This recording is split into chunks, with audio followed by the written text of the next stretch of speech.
What's going on, H-Town NBA fans? No matter where you are, welcome to another episode of Rockets Daily.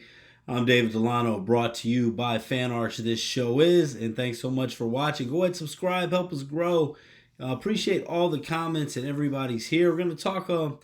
Basically, we're getting excited because we've got Media Day Monday today, along with training camp kicking off this week. So we're going to go ahead and get right into that. And like I said, go ahead and subscribe. We've been here throughout the off season, each day through the week for you guys. So stay locked in. Any comments, anything, any way that you're moved in the H-Town spirit, let us know. So let's talk about some upcoming days to watch. As I mentioned, you've got Media Day, which should be interesting going on Monday here. September 29th, depending on whenever you're watching this video. Then we got training camp from September 30th through October 5th. And then at the Toyota Center, the Rockets are going to be in action hosting the Atlanta Hawks on Monday, October 6th. And then taking on the Utah Jazz on Wednesday, October 8th. Couple other preseason games, but those are going to be the ones at home at the Toyota Center. And then, of course, opening up the season in Oklahoma City against the Thunder on October 21st. First regular season home game is going to be on the 24th against the Detroit Pistons. So we'll be checking out Media Day, seeing with, obviously it's, talk, but we'll be checking out Media Day, and I'll be with you tomorrow to talk about some of the highlights from that. But as we move forward, and of course we've talked about the end of last week, the news with Fred VanVleet obviously looking like out for the season now. And we talked about this on Friday. You could go back and look at that episode. The episode we had Scottie Pippen Jr. as one of the featured players on that thumbnail. They're talking about a lot of different options, potential trade options for the Rockets. And we mentioned who could be traded now, who could be traded later.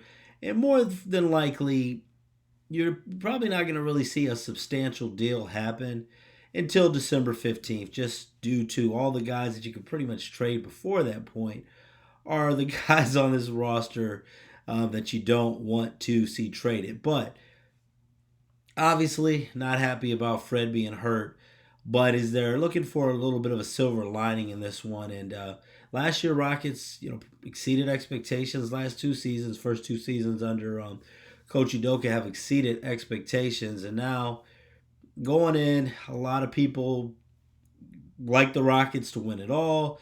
A lot of people like the Rockets to win more than 60 games, or at least did.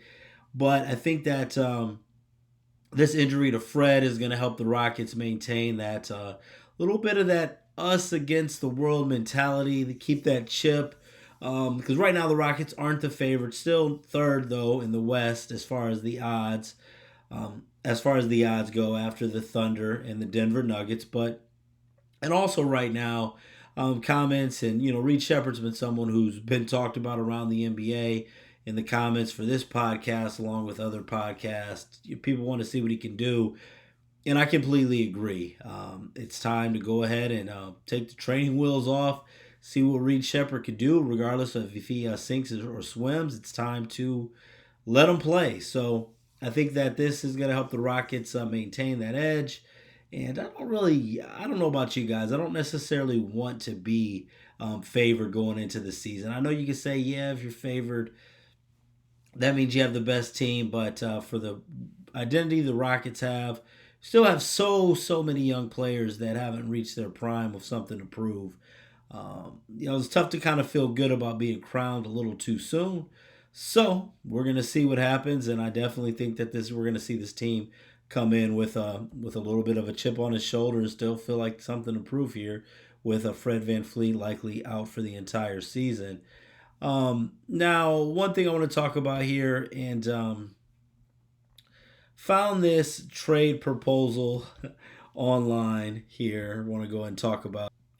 So this trade was originally proposed by a Space City Scoop. Shout out to them and James Piercy, and also was posted by Sports Illustrated. So Not my proposed trade, but a proposed trade here, which would have the Rockets sending Tari Eason to the Sacramento Kings in exchange for Keon Ellis. And they also threw in some, a trade exception that the Rockets would receive.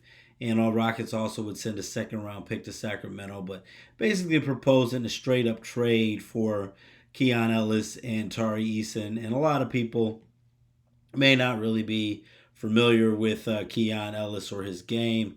Went to the University of Alabama. He now spent the last 2 seasons with the Sacramento Kings. Sorry, 3 seasons with the Sacramento Kings.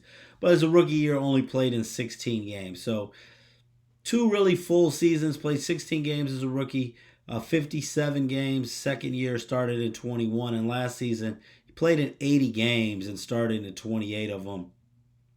On the season, Ellis averaged 8.3 points per game, just 1.5 assists, 2.7 rebounds. Big thing though, with Ellis being young, he shot to over 43% from 3 point range, and for his career, 42.9%. So this is a guy who shot at a high clip from 3 point range, even in limited action as a rookie, 50%.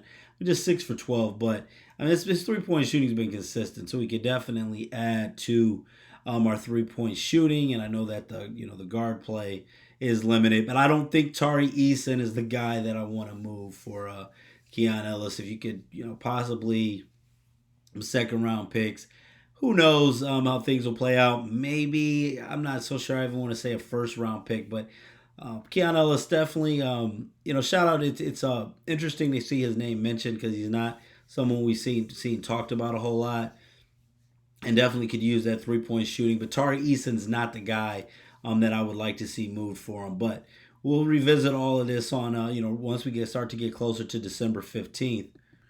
All right, and as we're getting closer to the regular season, we're kind of wrapping up, and we're still. I haven't forgotten. I know that we're coming up on the beginning of the season, but we are still going to get into the greatest Rockets at different positions. We did do the centers already on a previous podcast, but we're still going to get into those other positions. But here for the Rockets history, we're going to talk about this 2014-2015 season, where the Rockets went 56-26 in the regular season and were the second seed in the Western Conference. Overall, this team went to the playoffs, of course, because they were second seed, but beat the Dallas Mavericks in the first round 4-1. Beat the Los Angeles Clippers in the second round 4-3, and ended up losing to the eventual world champion Golden State Warriors 4-1 in the Western Conference Finals. This was the last year of the Dwight Howard era in Houston. Dwight only played in half the games, 41 games, all starts. James Harden was second in the MVP voting that year. I thought that James actually deserved it that year, but 27.4 points per game, 7 assists to lead the team overall. You had in the limited action Dwight Howard 15.8 points per game, 10.5 rebounds per game. And then when we got to the playoffs, James Harden led the way of 27.2 points per game as well. Dwight Howard with 16.4 points per game and 14 rebounds per game. However, one thing I kind of remember with that playoff, especially Dwight Howard shooting just over 41% from 3 point range. No shade there, but that was a little bit disappointing. Obviously, even though he wasn't a good free throw shooter for his career, but was not even below his standards. Now, one thing I'll remember, I think one of the most enjoyable things about this season was the Rockets falling behind 3-1 to the Los Angeles Clippers and coming back to win that series. I believe driving through driving through a storm. I remember something, those, and I'm just going off of the top of my head here, but always something about those storms, man, with the Astros and with the Rockets. But season did though end with that Western Conference Finals loss to the Golden State Warriors. So thanks so much for watching Rockets Daily. Excited for this media day today. They'll have some stuff to talk about there, and excited about at least basketball games starting next week, even though they're preseason. And let me know what you guys think about this Tari Eason for Keon Ellis proposed deal. Thanks so much for watching Rockets Daily. Brought to you by Fan Arch. I'm David Delano. You have a great day.